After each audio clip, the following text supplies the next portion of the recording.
शुक्रिया मोदी भाईजान। पसमानदा मुसलमानों के लिए भारतीय जनता पार्टी की तरफ से एक बहुत बड़ा कार्यक्रम शुरू होने वाला है।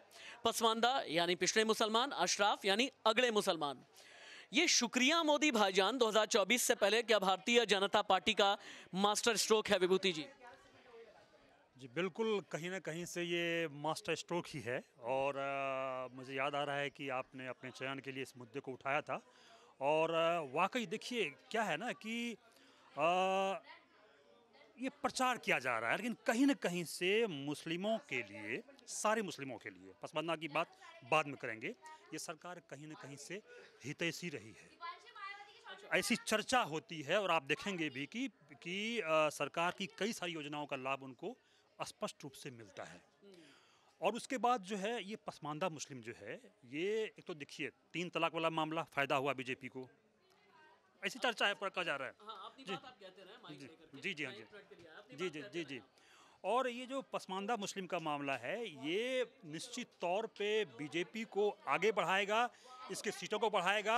और ये बड़ा ही, जैसा कि हमारे राशिद जी कह रहे थे, यह मास्टर जो स्ट्रोक है वो अवश्य ही साबित होगा, क्योंकि वो ऐसे पिछड़े मुसलमान हैं जिनको कभी तवज्जो नहीं दिया गया, उनकी नहीं सुनी गई, लेकिन पीएम उनकी बात कर रहे हैं। तो ऐसे लोगों को एक समझिए कि बड़ा सहारा मिला है और यूपी मोदी बिहार के नाम पे। यूपी बिहार इसलिए शुक्रिया मोदी भाईजान है। अच्छा, शुक्रिया मोदी भाईजान। इसलिए शहबाज और दानिश हैं, शायद मुस्लिम समाज के बारे में और बता सकें। शुक्रिया मोदी भाईजान के जरिए पसमानदा को अपनी तरफ करने की कोशिश।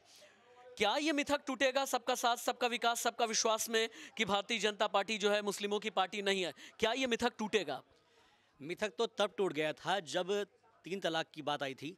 मिथक तब भी टूटा था जब ये कहा गया था कि मुसलमान के लिए जो है असदुद्दीन ओवैसी कहते हैं कि मुसलमान के इलाकों में एटीएम के अंदर पैसे नहीं हैं और बाकी इलाकों में पैसे हैं। मिथक तब भी टूट गया था जब अभी हाल ही के अंदर चुनाव हुए थे और लाडली बहना योजना का असर जो है पूरे मध्य प्रदेश में देखने को मिला।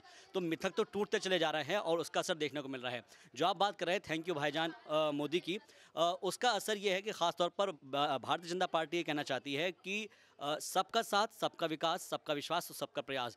उसकी वजह एक ये है कि क्योंकि पीएम मोदी जब भी बात करता है अपनी, वो ये कहता है कि मुसलमान के एक हाथ में मैं कंप्यूटर और एक हाथ में कुरान देखना चाहता हूँ, एक हाथ में लैपटॉप एक हाथ में कुरान देखना चाहता हूँ।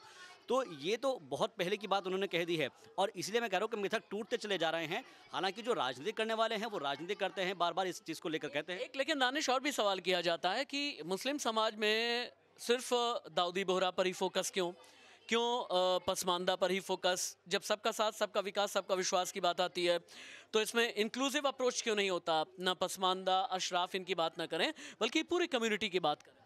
दरअसल बीजेपी की जो रणनीति है वो जानती है कि जो जिसे अशराफ बोलते हैं, थर्ड क्लास दर्जे के लोग, जो अपर क्लास के लोग हैं, वो ज़्यादातर किसी न किसी पार्टी में वो बने हुए हैं और बड़े दर्जे पर हैं। चाहे वो सपा हो, चाहे कांग्रेस हो, चाहे आप अगर बीजेपी की देखो, बीजेपी में ही देख लें आप, चाहे मुख्तार अब्बास नकवी को देख लें, शहनवाज हुसैन को देख लें, ये सब बड़े अपर क्लास के लोग हैं।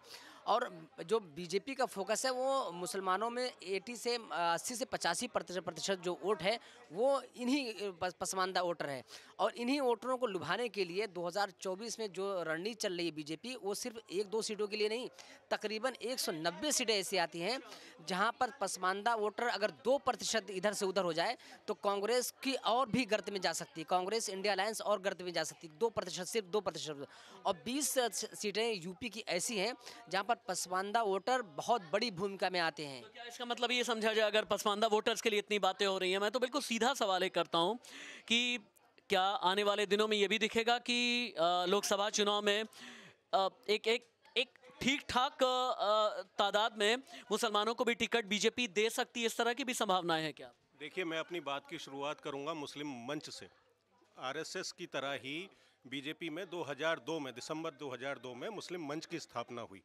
तो मुस्लिम मंच, जैसे अभी शहबाज भी बता रहे थे कि प्रधानमंत्री मोदी एक हाथ में लैपटॉप दूसरे हाथ में कुरान देखना चाहते हैं। इसके साथ साथ यहाँ मैं एक बात और कहना चाहूँगा कि कभी भी बीजेपी कभी मुसलमानों के खिलाफ कभी नहीं रही। ये बात लगातार बीजेपी ने कही है। हालांकि एक परसेप्शन, एक जो उस समय की जो उनके अपोजिशन में जो पार्टियां थी, उन्होंने ज़रूर एक परसेप्शन बनाया, लेकिन अब वो परसेप्शन टूटता हुआ नज़र आता है। और अगर ये परसेप्शन टूटता है तो इस बार लोकसभा जब चुनाव होंगे 2024 में, और जिस तरीके से जो बीजेपी दावा कर रही है कि वो 350 से ऊपर का आंकड़ा पार करके लेके जाएंगी, तो हो सकता है वो आंकड़ा भी वो पार कर पाए। यानी ये मास्टर स्ट्रोक तो है। मेरे जितने भी जर्नलिस्ट कोलीग्स हैं उनका ये कहना है। आप 2024 के नतीजों का इंतज़ार करें। नमस्ते।